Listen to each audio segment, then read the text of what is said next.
Have you ever wished you could know what the future held before you got there? What if you were given the gift of knowledge before you even began your journey? Now, I've been thinking about that because I made a lot of stupid mistakes when I was younger. And I wish I had someone to say, don't go down that road, go down this one. I'm Sherry, and welcome to From the Eyes of Wisdom, where we are pairing an experienced elder from Christa Senior Living with a passionate King's High School student ready to launch into the world. And while these conversations won't tell the future exactly, they did reveal a lot we weren't expecting about how to live life well. Are you ready? I can't wait for you to hear this.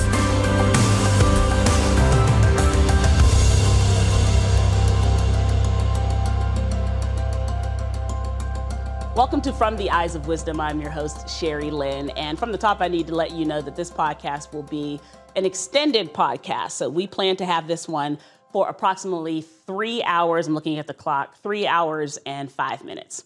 And that is because Gabe, who is one of our guests today, needs it to go longer so that he does not have to attend his AP Gov class. Just kidding. Of course, we're happy to have Tom here. Tom, thank you for joining us. Yeah. Tom doesn't know what's going on. I don't know what's going on. Tom's like, my goodness, I agree to this. And Gabe is here as well. So thank you guys for joining us. We're just going to talk a little bit about life and wisdom. And Tom, may I ask you how old you are? Yeah, I'll be 90 the 26th of this month. You look fantastic. Thank you. All right. I'm really 110. Are you really? You look okay. So you'll be 111. You look fantastic. You really do. And Gabe, how old are you, please? I am 17 right 17. now. Can't even vote. But, all right. You know. So let me ask you this. Do you have a strong sense, or have you ever had a strong sense of what you wanted to quote unquote be? Oh, absolutely not. No? No. Never? No. Okay. No. I mean, career-wise, no. No? I mean, obviously you have as you're getting older, you have the basic things of like, okay, I don't know if I want to be an astronaut or a firefighter, but I know I want to be a, nice person or a good husband. Yeah. So from that perspective, yeah, I'm pretty certain that I, don't want to be a bad dad. Okay. But career-wise, no, I'm not super locked in. Are you ever, intimidated is not a good word, but does it ever make you feel a little awkward when you hear your classmates or your peers and they do have a strong sense of it? I want to be a lawyer, period. I want to be an actor, period. I want to be an engineer, period. They're so sure, they're so solid. Does that make you feel insecure in any way? I think in the past it has. Yeah, it's like they know that they want to, be, writing books, and they love books, or they love writing stories, and that's what they're going to do, and they love it right now, and we're 12, and they're already like, I love writing short stories, I like playing with Legos, so that's not a great career path. Right. But as I've gotten older, no, I don't, that's not frustrating to me. I'm just happy that they, know, at least they say they know what they want. But, okay. I also hear lots of adults go, yeah, they don't know what they want. Okay, right. Tom, 17, did you have a strong sense of? No. No, you didn't? No. No, you can't. I just wanted to grow up. Okay. I still want to grow up. You still want to grow up? I'm still working on it. You're getting there. You're getting there. Yeah. So 17, take me back to Tom at 17. Yeah, I grew up in a small town. At 17, at younger grades than 17, mm-hmm. I was a pretty serious person, and I still am, I think. But what does that mean? Like I'm not, as far as going to school, I wanted to do what's right and do good. Right. And I was having trouble spelling. Okay. And my mother pulled me aside and said, Tom, don't worry about it. Mm-hmm. And therefore, my grades weren't anything at all. Okay. I didn't worry about it. Okay. And I was known as a daydreamer in school. My teachers would say, hey, Tom, quit looking out the window, know? Yeah. So I just kind of went with life as it was given me, and I just, as a result, I'm pretty laid back. Okay. I still am. Okay. So you feel like sort of a laid back life. One of the things I loved about listening to your pre-interview, and tell me if I got the right impression, is it sounded as if work was not your life. Yes. And I got this from your pre-interview, Gabe, as well, is that you weren't interested in that kind of life either, where your life is work. It sounded as if you had a life and work paid for the life. Yes. Yeah. I went to college to get a job. Yeah. I didn't go to college to get a career or to be an engineer or a doctor. Yeah. I got a business degree and I just wanted a job. Yeah. But I was married at that time and we had a child on the way, so I needed a job. When did you meet your wife? I met her basically. We got married in 1955. Okay. So I met her in about 53. Okay. How old were you?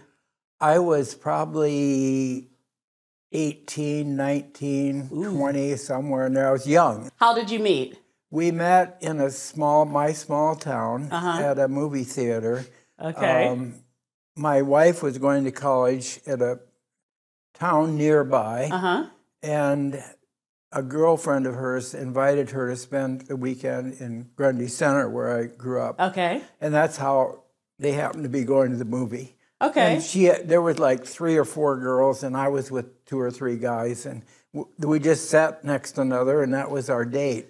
Okay. And I sat next to Grace's friend, and my best buddy sat next to Grace, so Grace and my best buddy were a date. Oh. And I was a date with her best friend. I was working for the phone company. After high school, I worked for the phone company for 2 years. Okay. And then I went in the Army, and then we got married right before I got out of the Army. Okay. And then I was going to start college in September. Okay. So you had I was offer? hopefully a good prospect for her. Okay. But at the time, I offered her nothing. Okay. So, Gabe, if I said, if an angel came down here, I'm not going to say the angel Gabriel because that. So if the angel Michael, we'll take the other one. My dad? Yeah, okay, sure. Your great. dad's name's Michael. Okay, so the angel Michael comes down and he says, he gets 2 options. And he says, hey, you can get married later in life. So you're going to get married at 40 and you're established. Or you could get married at 18 or 19 or 20. Let's say 20. 20 is a little more reasonable. Okay, 20. No, okay, that's 19. You're getting married at 19 and you got nothing. Here's your choices. Which one are you taking? You taking the 40 or you taking the 19? 19. 19. Is that a good choice, Tom? I think so. That's a good choice. Yeah. Yeah. Because we grew up together, really. Yeah. Oh, I like that. And That's so sweet. I was providing an income with the GI Bill, really. Okay. I like you grew up together. Doesn't that sound sweet? Yeah, that's what I was going to say. Is Yeah. like if we had the opportunity to grow up together, then I'd be a little more willing. Like, I'm not saying I have to be grown up to get married. I'm just saying that, like... No, I understand what you're saying. I don't want to be a kid. And you want to provide. You want to be a provider. I understand that. Growing up together sounds really sweet. Well, she had 2 years of education to be a teacher. Okay. In Iowa, you could be a teacher with 2 years back then. Okay. And so she had a job in West Branch, Iowa, Okay. which is a very small town near Iowa City, where I went to school. Yeah. And so she had a job. We had a GI Bill. I purchased a Volkswagen right out of the Army for like $1,500. Yeah, yeah. Because they weren't popular then, and they were selling them. This was a dealer car that had been used by the dealer. Yeah. So, but it was like a new car, and so we had everything we wanted. I love that. if I had Grace here and I said, Grace, what makes Tom 68 years? What makes him just the best husband? What would she say? I guess I'm dependable. 68 years, Yeah. I bet you are, yeah. And a provider, really. Yeah. I mean, I've worked my whole life. Yeah. I mean, I was good at that. I'm good at working, but I didn't find my part that fired me up and made me a real good worker. Okay. I just got by. But you provided. Yes, I did. Okay. And so she wouldn't say, well, I wish he would have found like that thing that was... No, she was very... no, she wasn't... Her ideal or her desires weren't for wealth and fame, put it that way. Okay. But she did end up being the personal secretary to the governor of Iowa. Really? Yeah. Wow. Yeah, and they connected a good relationship, and he was recently the ambassador to China. Wow. He just got back, and my goodness, he's involved. He's still around, and he calls her like every 3 months on the phone, and they just talk about all the people they've known over the years, and that's amazing. It's good. So if you got married at 19, 20, and you could ask Tom a few questions, what would they be? Oh. Wow. See, you've had time to plan. That's not fair at all. Right. What is, wow. This is where your improv comes in. Oh, if I could ask you. We're testing. Yeah, let's see. All right, so I have to put myself into a theoretical situation where I can even trick a girl into marrying me. Sure, yeah, okay. Sure. I know that, like, being married definitely, in the long run, when it works, is worth it. But, like, what specifically to you has made marriage worth it? I just assumed that was the only way to go, really. And once we got married, I think both of us decided divorce was not an option. I mean, we wouldn't even go close to it.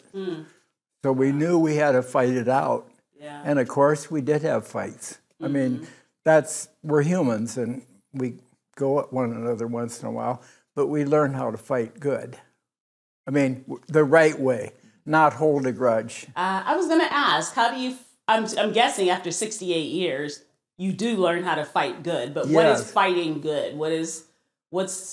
How do you do that to keep it going for 68 years? I'm an individual, Grace is an individual. We're not one, even though we're married. Yeah. And so I have points that I don't want to back down, and she has ones. And I think we know each other's how far we can go. Right.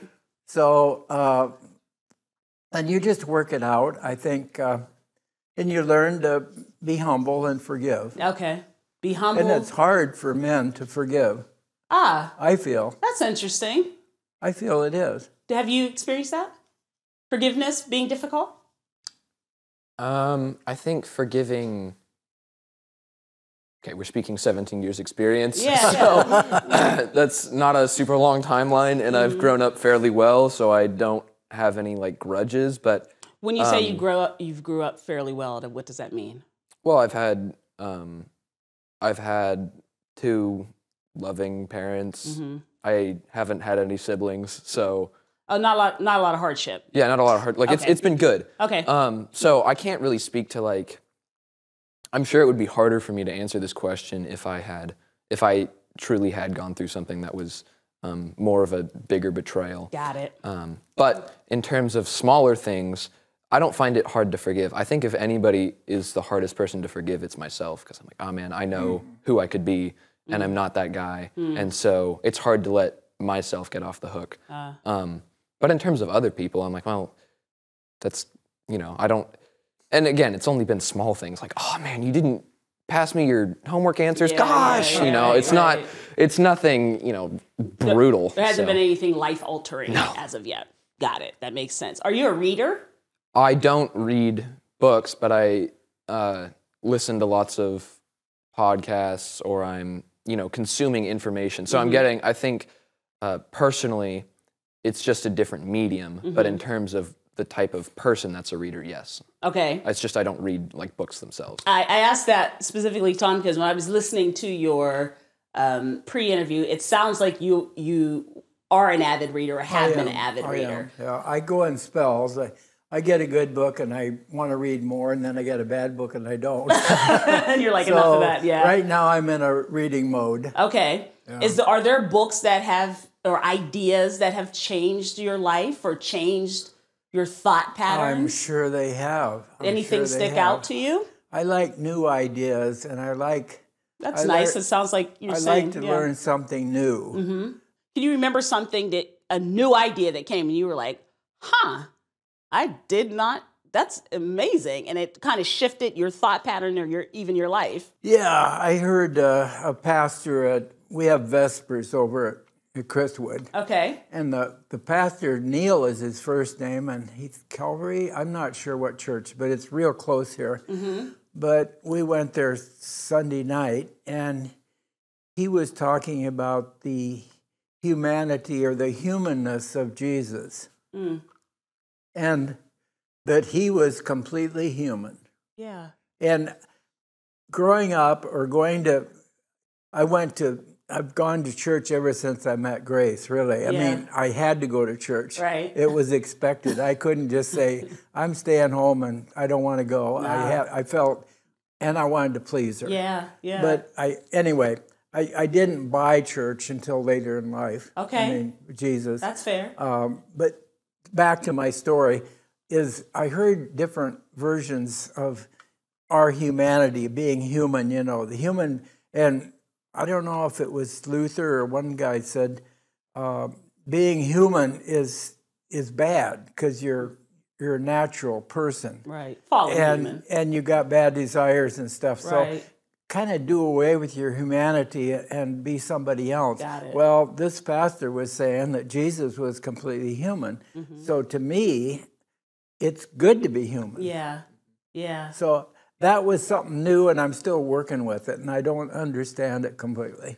Oh my gosh! I just want to say to you before I go on with it, your humility is really breathtaking to me. Oh, really? It really is.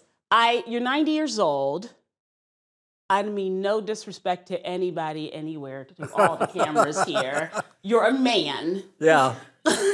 Your humility to even allow a new idea and to say, I'm still working with that, that is something that I would humbly, hopefully, suggest to you to take that in. Yeah. To be sitting next to a man at 90 that says, I'm taking in a new idea and I'm wrestling with it.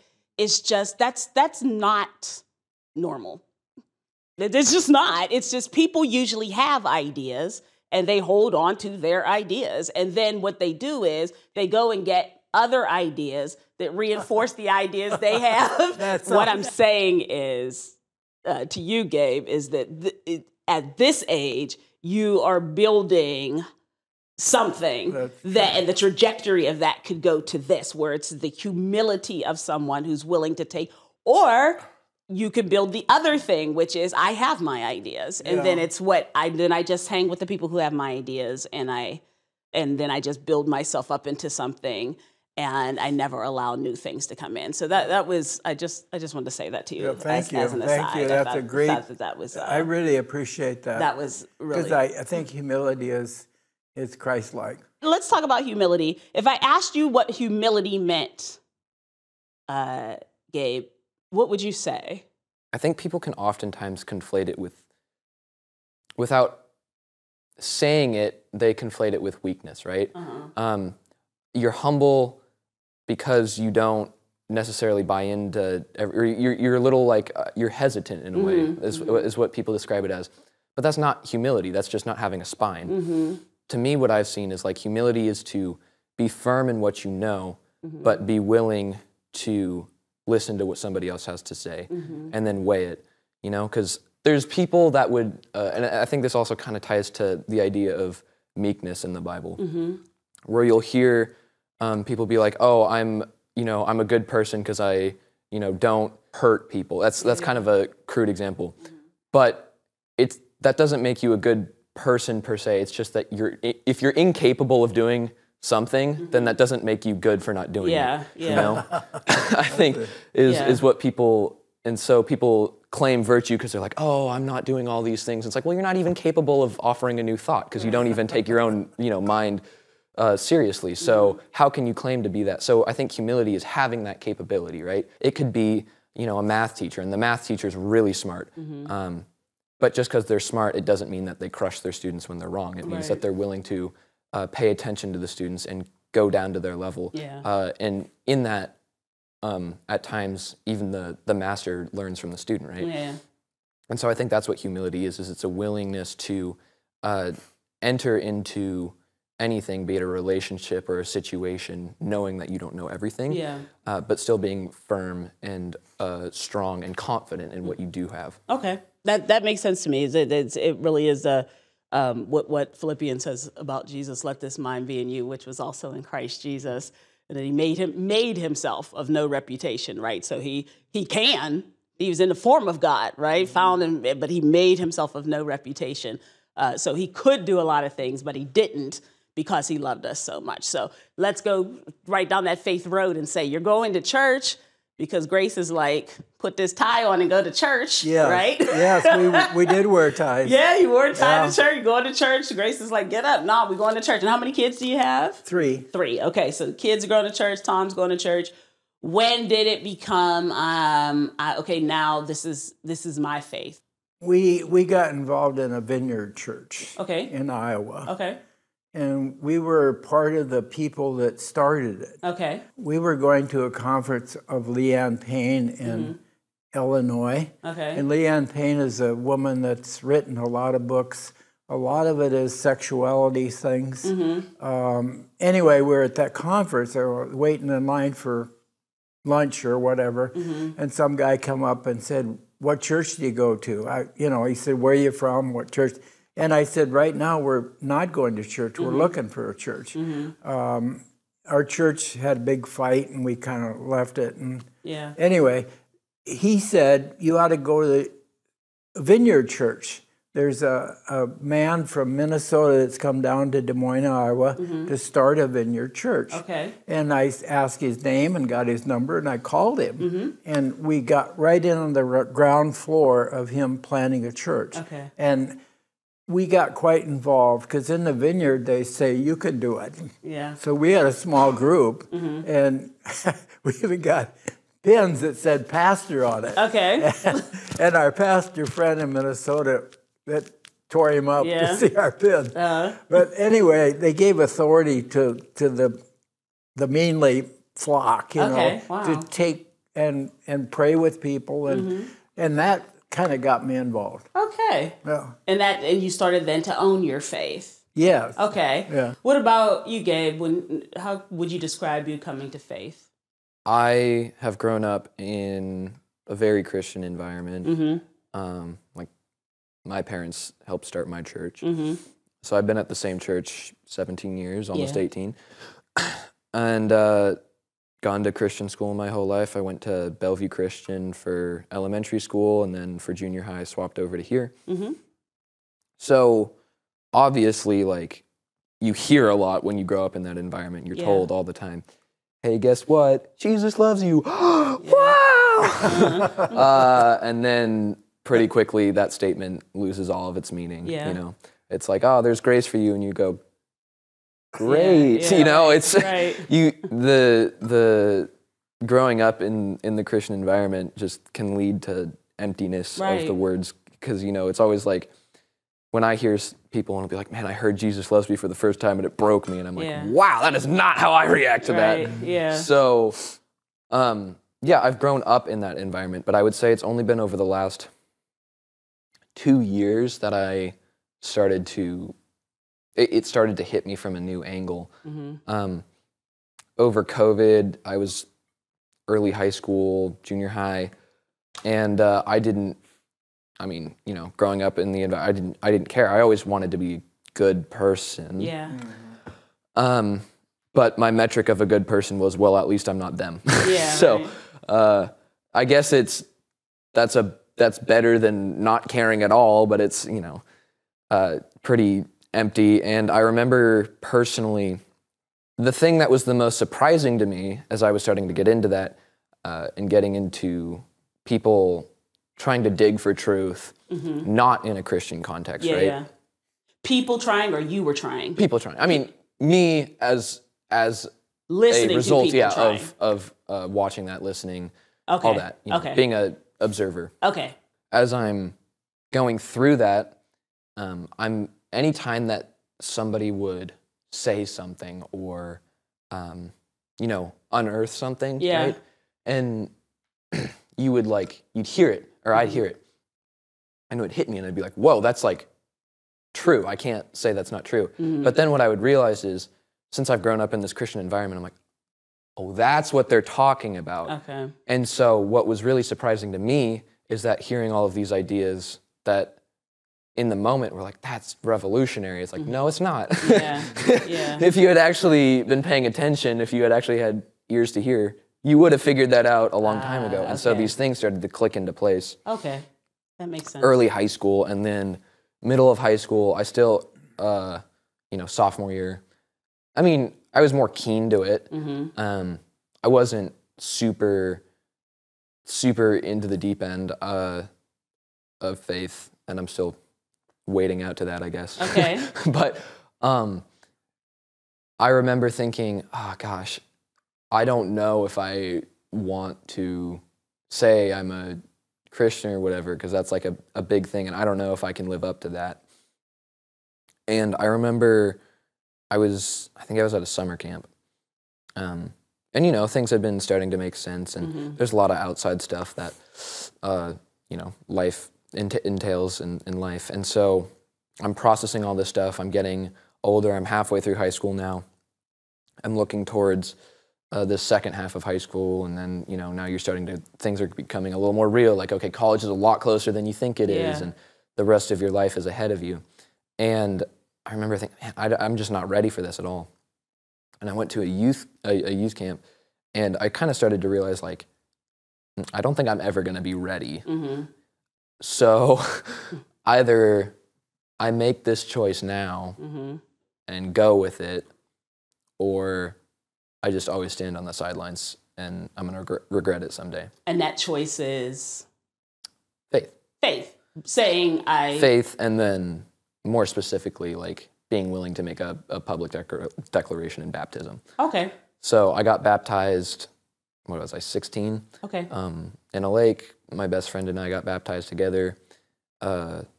So that was kind of a small piece of my journey to faith. And I think as I look at early high school, I think what a lot of how I was is that I was more so running away from hell than I was chasing heaven. Well, I can say that as a person who was also born into, I always say I was born on a pew. As a person that grew up that way, I think that makes a lot of sense. Yeah. That's sort of the way that life is kind of structured. Yeah. And I don't think it's that's not to disparage our parents or that's just the kind of way it goes. I'm grateful for what they gave me, but it just made it difficult. It's a foundation, and it leads you to somewhere, but that's usually how it is. Can you resonate with anything that you heard there, Tom, about like that kind of apprehension, that kind of journeying to the truth in your own life, even though you came a little later? I'm still journeying. You're still journeying. I love still wading out to that deep end. I love that. I think that I don't think there's any. I mean, Paul said, "I count myself not to have apprehended." So if he hasn't apprehended, who are we to be like, I got it. I got it all. You know what I mean? Peter, who walked with Jesus, I know, said. He questioned it. Yeah, he's like, hey, Paul says a lot of stuff and I don't know what he's talking about half the time. He said that, right? So for us to read it and be like, no, I know exactly what Paul's talking about. Like, that doesn't make any sense, right? So I think to say you're still journeying makes a lot. I think that's wisdom. And I think doubting is allowable as a Christian. Some Christians, in fact, my sweet wife, Grace, Grace watching? I don't know. But anyway, a recent example is we are to follow our government. Yes. And Jesus went under Caesar's control. Yes, he did. And I said to my sweet wife, I said, what about if we were living in Nazi Germany? Right. And the pastor said, we have to follow our leader, Hitler. Mm-hmm. And then I would say, I don't think so. Mm-hmm. So I'd not be a good Christian. Right. So that's, you know what, that's something to wrestle with, right? My wife didn't even want to go there. She doesn't want to go there. You want to go to Bonhoeffer way, right? Yeah. I wish I was there. I would have told you something, but, oh well. That's really good. But those are things that I think sometimes Christians are afraid to wrestle with. Well, it's not simple. No, it's not. And it's, I think, don't you think that's okay? Yeah, that's what I mean, that's why I'm challenged by it. Yeah, I love that you're challenged. Gabe, let me ask you something. What is your biggest fear? A verse in the Bible that goes to he who much is given, much is expected. And as I look in my present and in my past, and I go, man, I've been given so much. Like, it's not that I just have been given stuff, you know, like, oh, I live in a you know, America, like I live in America, I've grown up in a, you know, fairly wealthy family, like I'm able to go to a private school. That's not it, right? It's like also, okay, there's a lot of people that are in that same socioeconomic status, but they didn't get to go to a Christian school or whatever. Or they haven't had like world-class teachers that not only care about your studies, but care about you on a level where they'd be willing to talk to you about anything, you know? So I've been given so much, and I, you know, not only externally, but like internally, I have a lot of gifts. I don't, you know how to apply those per se, but I know that I have a lot. And so as I look at my present and my past, when I look towards my future, it's like, okay, I gotta, I've been given a lot of tools to go reap, and if I don't, that would be a shame. Yeah. So why does that make you fearful? What do you think will happen? You get out there, you reap absolutely nothing. You come back and that basket is empty. Ain't a thing in it. What do you think? What's the fear? There would be two reasons. The first is like, it's a really, really hard balance as a Christian to figure out, okay, how much of my relationship with God should consist of faith and how much of it should consist of works, you know, because there's a balance. You can have faith and not do anything. And so are you afraid of disappointing God? Or are you afraid of, is that it? I think that could be it. And I think that from what I've observed, that idea is one that's avoided, right? Of this idea of like, well, you can't disappoint God. And I go, right. I don't know. I think you can, because there's the parable about, there's the parable of the guy that gave each of his servants a certain amount of money, and one of them just didn't invest it, hid it. Yeah. One of them invested a little bit, another one invested it more. And God was like, hey, great job, you who invested a lot. And the guy that, you know, didn't do anything with it. So that's fair to say, like God looks and is like, all right, you know what? Yeah. Loser. Yeah, he's not necessarily mean, but that doesn't mean he's a pushover. Right. You know, and so I recognize that God's gracious, but if you don't respond to him, there's kind of this idea in the church that like God's always going to stick with you, and I think that's true, right? He'll never forsake you if you don't forsake him. But I think that people can turn away, can decide to let go, and it's kind of sobering once you sit there with the fact that you realize that he will respect your no. Mm-hmm. That he what? Respects your no. He respects your no. Yeah. So I have all these talents. Mm-hmm. I enter adult life. Mm-hmm. I don't produce what I think I should have produced. No. Okay, or what he said I should have produced. Yeah. And so therefore I probably said no to him. And so the fear is that I've disappointed him. Mm-hmm. Yeah. Okay. Tom, anything about that? What do you think about that fear? Living here 90, 68 years of marriage, living a full life, thoughts? I guess I feel God's big enough to take my failures or my disappointments and still love me. Yeah. In other words, I think everybody disappoints God, really. I don't think Gabe should feel that guilt. Because you can talk to him. You don't have to talk to me too, Gabe. Because I could have been a better employee if I would have found a job that I had passion about. Mm-hmm. So therefore, we are to be good to our master, you know, our job. Yeah. So I failed. Mm-hmm. But I think we're all failures and sinners, you know. Mm-hmm. Nobody has got it all figured out. Yeah. So I guess I give more grace to God.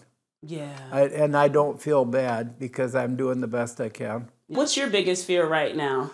I don't know. I'm always amazed. Maybe I'm just in a tunnel or something, because I heard once that fear is, you know, Americans average American fear is pretty high. Okay. And it's about different things. No, that's true. Fear, anxiety, yes, very high in our culture. Very, very high. I guess it's such an affluent culture. I guess it has so much. It goes with my kind of taking life easy and just going along with the flow.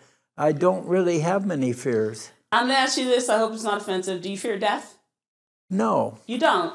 I don't. I mean, I don't want it. Yeah. But I so far. And you're not welcoming it. But. As to why, I don't know. I've never had that problem. So, and as I get more faith, reading the Bible and stuff was what I'm doing now. Yeah. It doesn't change my view of death. I mean, I guess I've always been assured that everything's going to be all right, which. Not right. What? I mean, but it has been. You feel like it has been for life, right? I've had some hits, but not big ones. You're still sitting here. Yeah, I'm still here. Yeah, right? Yeah. Okay. Yeah. Then it's been okay. Yeah. I could sit and talk to you guys forever, but we got to wrap up. I'm going to ask you, Tom, right now, for Gabe. He's going to go to college. He's going to marry his wife at 19.